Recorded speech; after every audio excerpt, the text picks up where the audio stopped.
नमस्कार दोस्तों, the UPSC Chanakya में आपका स्वागत है।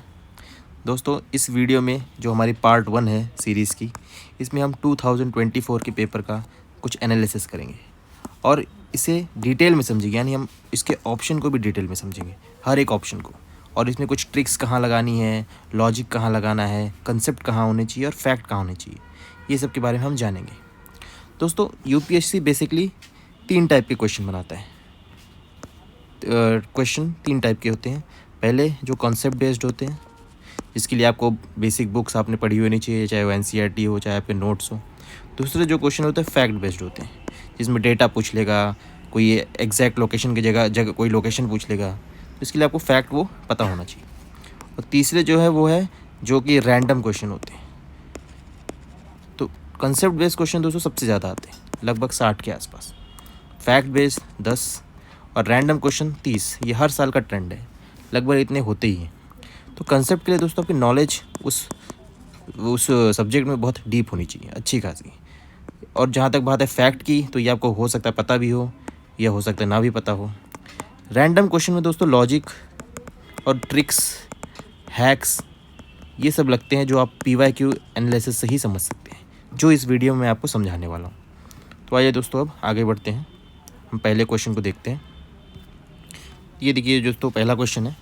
इसमें ये कह रहा है, 2 स्टेटमेंट है इसमें, स्टेटमेंट बेस्ड क्वेश्चन है कि the atmosphere is heated more by incoming solar radiation than by terrestrial radiation. अब आपने अगर बेसिक एनसीईआरटीज़ भी पढ़ी होंगी तो ये सब हीट बजट के बारे में उसमें क्लियरली बताया है। तो देखिए, जैसे ये अर्थ है और यहाँ पे हमारा एटमॉस्फियर है, तो ये है इनकमिंग सोलर रेडिएशन और ये है टेरेस्ट्रियल रेडिएशन।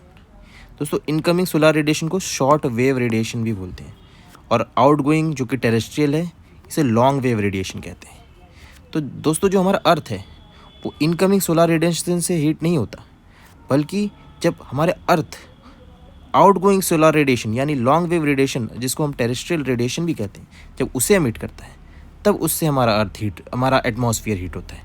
तो ये जो पहला स्टेटमेंट है उसने उल्टा दिया है, ये होना चाहिए लेस, यानी हमारा एटमॉस्फेयर जो है वो टेरेस्ट्रियल रेडिएशन से ज़्यादा हीट होगा।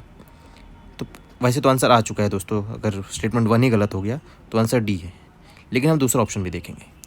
ये कह रहा है कि carbon dioxide and other green house gases in the atmosphere are good absorber of long wave radiation. Long wave यानी टेरेस्ट्रियल, जो अर्थ छोड़ती है। तो ये बिल्कुल सही है दोस्तों। अगर आपने ग्लोबल वार्मिंग का बेसिक कंसेप्ट भी पढ़ा है, तो ग्लोबल वार्मिंग क्यों होती है? इसलिए नहीं होती कि सन की वजह से, क्योंकि ग्लोबल वार्मिंग तो नॉर्थ हेमिस्फीयर में भी हो रही है, यानी पोल के पास भी हो रही है, जबकि वहाँ के तो सन रेज पड़ते ही नहीं है।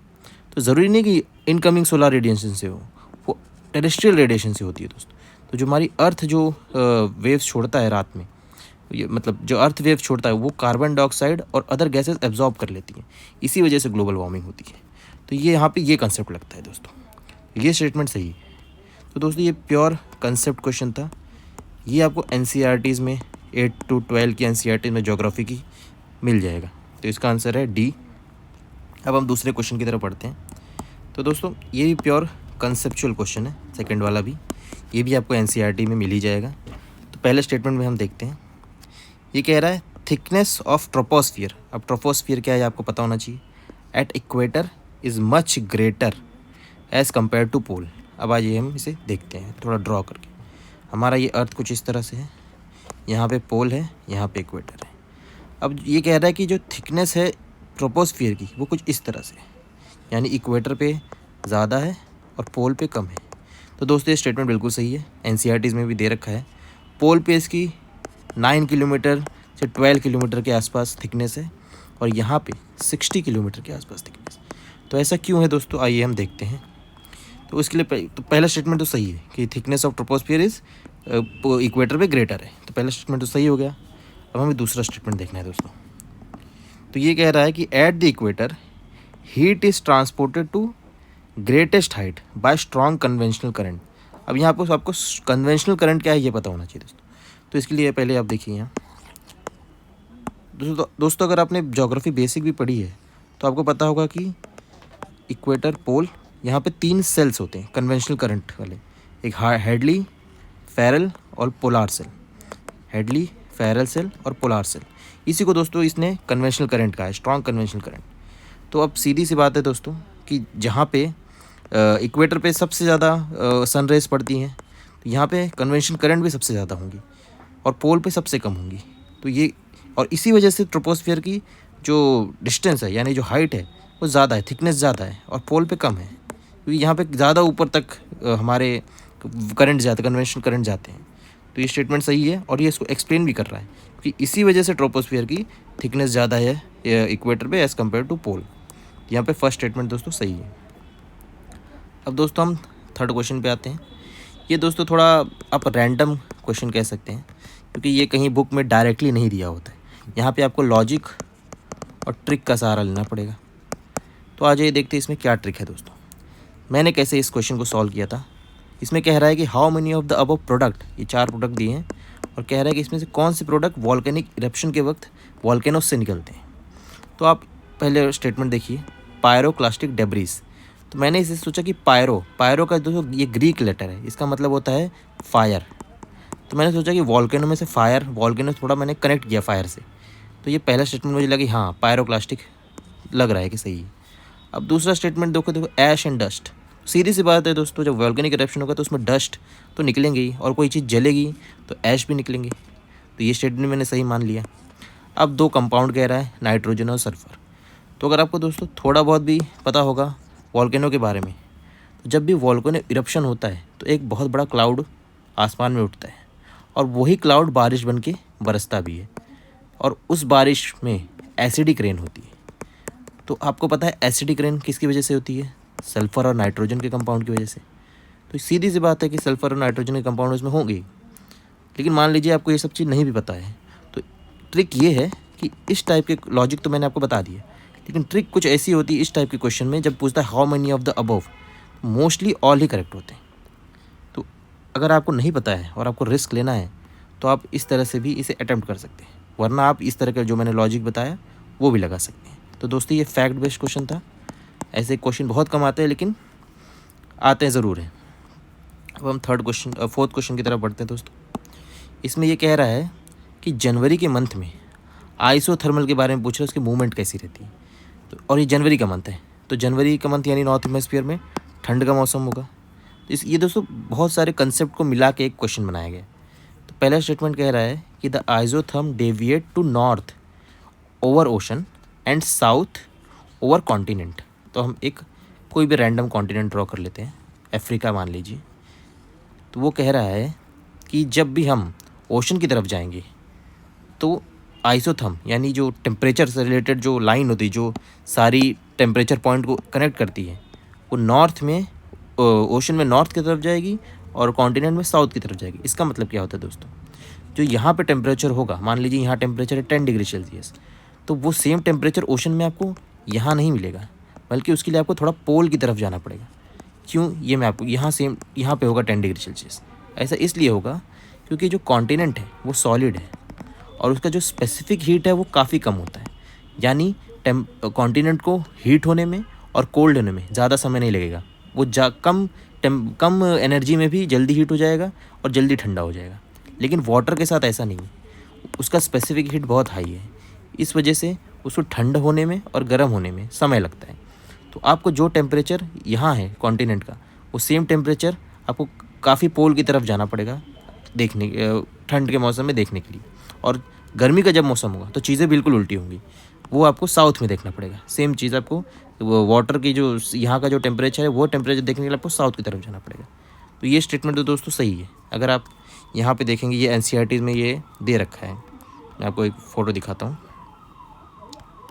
आइसोथर्म्स इन जनवरी, इमेजेस में जाते हैं। देखिए ये दोस्तों ये NCERT में ये सेम टू सेम फ़ोटो दे रखी है।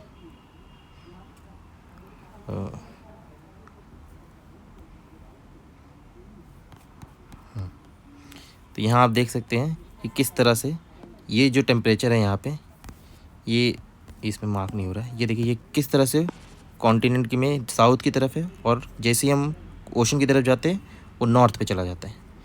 तो ये यहाँ से आपको ये स्टेटमेंट सही हो जाता है। अब हम दूसरा स्टेटमेंट जब देखें तो ये कह रहा है the presence of cold ocean current, gulf stream and north Atlantic drift, ये तीनों मिला के नॉर्थ अटलांटिक ओशन को कोल्डर बनाती है। इस वजह से आइजोथर्म जो है वो नॉर्थ की तरफ बेंड हो जाता है। तो पहली चीज़ तो दोस्तों, अगर आपको ये पता है कि गल्फ स्ट्रीम और north Atlantic drift cold ocean current है ही नहीं, ये तो वार्म ओशन करंट है, ये एनसीईआरटी में दे रखा है। तो जब दो वार्म ओशन करंट मिलकर कोल्ड कैसे बनाएंगे नॉर्थ अटलांटिक ओशन को? चलिए मान लीजिए आपको ये नहीं भी पता है, तो आपको अगर ये फैक्ट पता है कि ब्रिटेन का जो पोर्ट है वो कोल्ड टेम्परेचर, मतलब जब ठंड का मौसम होता है तब भी वो फ्रीज़ नहीं होता और वार्म रहता है, वो किस वजह से होता है? नॉर्थ अटलांटिक ड्रिफ्ट की वजह से, जो कि एक वार्म ओशन करंट है। तो ये स्टेटमेंट दोस्तों रॉन्ग है यहाँ पे, या रॉन्ग बस यही पार्ट है कि यहाँ वार्म होना चाहिए, कोल्डर नहीं, वार्म। तो ये स्टेटमेंट रॉन्ग हो जाता है। तो इस तरह से कहीं लॉजिक लगेगा, कहीं फैक्ट लगेगा, कहीं कंसेप्ट लगेगा। तो कोई क्वेश्चन तीनों मिला के ही सॉल्व होते हैं। अब हम आते हैं दोस्तों 5वें क्वेश्चन पे। यहाँ देखते हैं, ये कह रहा है कि which of the following country is known for 2 largest cocoa producer. तो पहले आपको दोस्तों पता होना चाहिए कोकोआ क्या है। दोस्तों इसी से चॉकलेट बनता है। तो अब दोस्तों बहुत कम ही लोगों ने इसे सुना होगा कि ये कहाँ है। तो मैंने इसमें कैसे लॉजिक लगाया, सबसे पहले तो आपको दोस्तों मैप पता होना चाहिए कि ये सारे देश कहाँ हैं। तो मैं अफ्रीका का, ये सारे पहले तो ये पता होना चाहिए कि अफ्रीका के कंट्रीज़ हैं। तो अब दोस्तों जैसे कि अल्जीरिया है, मोरक्को, यहाँ नॉर्थ अफ्रीका का पार्ट है। उसके बाद जो ये बोट्सवाना एंड नामीबिया है, ये यहाँ कहीं साउथ अफ्रीका में है। फिर जो कोटे d'Ivoire एंड घाना है, ये वेस्ट अफ्रीका का पार्ट है। और इसी तरह से जो मेडागास्कर एंड मोज़ाम्बिक क्यों है, ये रहा मेडागास्कर और यहाँ है मोज़ाम्बिक क्यों। तो दोस्तों अगर आपने कुछ सालों पहले की न्यूज़ सुनी होगी, यानी इस क्वेश्चन पेपर का सेट होने से पहले, तो वेस्ट अफ्रीका जो था वो न्यूज़ में था। क्यों? क्योंकि वहाँ पे कूब्स बहुत हो रहे थे। जैसे कि घाना के आजू बाजू के जो देश है, जैसे कि नाइजर वगैरह, वहाँ पे काफ़ी कूब देखे गए। तब एक टर्म न्यूज़ में आया, वो था इकोवास, जो कि एक ऑर्गेनाइजेशन है, यानी एक समूह है, संगठन है वेस्टर्न अफ्रीकन कंट्री का, ट्रेड वगैरह के लिए। तब मैं जब उसके बारे में पढ़ रहा था, तब उसमें मुझे पता चला कि जो वेस्ट अफ्रीका है वो अपने कोको प्रोडक्शन के लिए जाना जाता है, यानी चॉकलेट का प्रोडक्शन के लिए जाना जाता है। तब मैंने मैप को सोचा कि इसमें से कौन सी कंट्री वेस्ट अफ्रीका में। तो अल्जीरिया मोरक्को नहीं है, बोट्सवाना नामीबिया नहीं है, मेडागास्कर और मोज़ाम्बिक क्यों भी नहीं। तो यही वो 2 देश हैं जो वेस्ट अफ्रीका में है। तो मैंने लॉजिक लगाया कि यही 2 हो सकते हैं, क्योंकि मैंने पढ़ा था न्यूज़पेपर में कि इकोवास अपने कोकोआ प्रोडक्शन के लिए जाना जाता है। तो दोस्तों ऐसे ही आप मैपिंग के भरोसे और न्यूज़ करंट अफेयर के भरोसे भी, भले डायरेक्टली नहीं पर इनडायरेक्टली, किसी क्वेश्चन को सॉल्व कर सकते हैं। तो आइए दोस्तों अब 6वें क्वेश्चन पे जाते हैं। अब दोस्तों ये भी कहीं डायरेक्ट आपको किसी भी बुक में नहीं मिलेगा है, ये भी, या आप इसे रैंडम कहिए या फैक्ट बेस्ड क्वेश्चन कहिए। तो दोस्तों ऐसे क्वेश्चन के लिए जो मेन रिवर है, जैसे कि Brahmaputra, Ganga river system, Godavari river system, Narmada, Krishna, Kaveri, ऐसे जो मेन रिवर सिस्टम है, इसके लिए आपको कुछ निमोनिक्स बना लेने चाहिए। जैसे मैंने, ये गंगा रिवर सिस्टम पे क्वेश्चन है, तो मैंने इस पे निमोनिक्स कुछ ऐसे बनाए थे कि गंगा ने कहा राम जाने गोमती का घाघरा किसने गंदा किया। तो ये निमोनिक्स कुछ ऐसा है कि गंगा ने कहा राम जाने गोमती का घाघरा किसने गंदा किया। तो अब आप देखिए, गंगा आएगी सबसे पहले, उसके बाद आएगी राम जाने यानी राम गंगा, फिर ये आएगी गोमती, फिर घाघरा, अब किसने छोड़ दीजिए, फिर ये है गंदक, और फिर है किया यानी कोसी। तो अब इसमें सिर्फ ये एक ही ऑप्शन बैठ रहा है, गोमती, घाघरा, गंदक और कोसी। तो इस तरह की निमोनिक्स से भी आप इस टाइप के क्वेश्चन सॉल्व करने पड़ेंगे आपको दोस्तों। वैसे तो आपको मैपिंग में मैप्स देखने चाहिए अच्छे से, लेकिन अब इतने सारे क्वेश्चन आप नहीं देख सकते। तो या तो आप निमोनिक्स बना लीजिए, निमोनिक्स बनाना सबसे बेस्ट होगा दोस्तों ऐसे टाइप के क्वेश्चन में। तो अब ये वेस्ट टू ईस्ट लगाने के लिए कहा था, इस वजह से ये ऑप्शन करेक्ट है। ये भी आपको ध्यान रखना पड़ेगा कि वेस्ट टू ईस्ट कह रहा है या ईस्ट टू वेस्ट कह रहा है। ये इस तरह से छोटी छोटी मिस्टेक्स कभी कभी हो जाती है। अब आइए दोस्तों हम अपने 7वें क्वेश्चन पर आते हैं। ये इस वीडियो का आखिरी क्वेश्चन होगा। अब आगे के क्वेश्चन हम अगले वीडियो में करेंगे। तो आइए इसे अब देख लेते हैं। दोस्तों ये पहला स्टेटमेंट कह रहा है कि rainfall is one of the reason for weathering of rock. अब सबसे पहले तो आपको पता होना चाहिए वेदरिंग क्या होता है। तो रॉक, ये कंप्लीट रॉक है और वेदरिंग के बाद वो टुकड़ों में बदल जाएगी। तो कह रहा है कि rainfall is one of the reason. अब आप खुद ही सोचिए कि लगातार अगर किसी चीज़ पे रेनफॉल हो रही है फटाफट बहुत तेज़ी से, तो वो टूट जाता है कई दिनों में, कई सालों में, कई साल लगते हैं वैसे तो ये क्यों हो रहा है? 3 रीज़न होते हैं दोस्तों वेदरिंग के। फिज़िकल वेदरिंग, फोर्स की वजह से बार-बार इस पे पानी गिर रहा है इस वजह से। केमिकल वेदरिंग, यानी कोई केमिकल रिएक्शन की वजह से ये पत्थर पिघल के इस तरह से बन जा रहा है। यह होता है बायोलॉजिकल वेदरिंग। बायोलॉजिकल में कोई कीड़ा, कोई माइक्रो ऑर्गेनिज्म हो जो इसे डिकम्पोज कर रहा हो रॉक को। तो ऐसे 3 तरीके से वेदरिंग देखी जाती है। तो ये स्टेटमेंट तो बिल्कुल सही है दोस्तों, क्योंकि rainfall is one of the reason for weathering. अब दूसरा स्टेटमेंट दोस्तों कहता है कि rain water contain carbon dioxide in solution. अब हमको दोस्तों पता है कि जब एसिड रेन के बारे में आपने सुना होगा दोस्तों, हमारे एटमॉस्फेयर में कार्बन डाइऑक्साइड बहुत है, वाटर भी बहुत है। तो ये दोस्तों जब दोनों रिएक्ट करते हैं तो कार्बोनिक एसिड बनाते हैं, और यही कार्बोनिक एसिड जब बरसता है तो हमारे ओशन में ओशन एसिडिफिकेशन करता है। तो ये कंसेप्ट मुझे पता था, तो मैंने समझ लिया कि हाँ, rain water will contain carbon dioxide in solution. तो ये दोनों स्टेटमेंट तो सही हो गए, लेकिन ये इसको एक्सप्लेन कर रहा है क्या? तो बिल्कुल दोस्तों, मैंने आपको बताया ना 3 तरीके की वेदरिंग है, फिजिकल, केमिकल और बायोलॉजिकल। तो ये केमिकल वेदरिंग का पार्ट है। तो जो ये कार्बन डाइऑक्साइड जब पानी में मिलकर कार्बोनिक एसिड बनाएगा तो वो पत्थरों को पिघला देगा।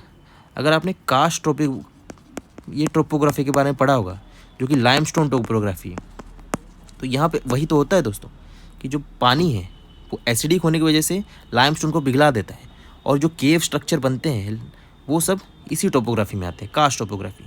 तो ये दोनों ही स्टेटमेंट दोस्तों सही है, और ये इसे एक्सप्लेन भी कर रहा है। तो दोस्तों इस वीडियो के लिए बस इतना ही। उम्मीद करता हूँ ये वीडियो आपको पसंद आई होगी। अब अगली वीडियो में हम आगे के क्वेश्चन को देखेंगे, क्वेश्चन नंबर 8, क्वेश्चन नंबर 9, इस तरह से हम सारे क्वेश्चन को सॉल्व करेंगे। तो ये वीडियो को मैं यहीं एंड करता हूँ। Thank you.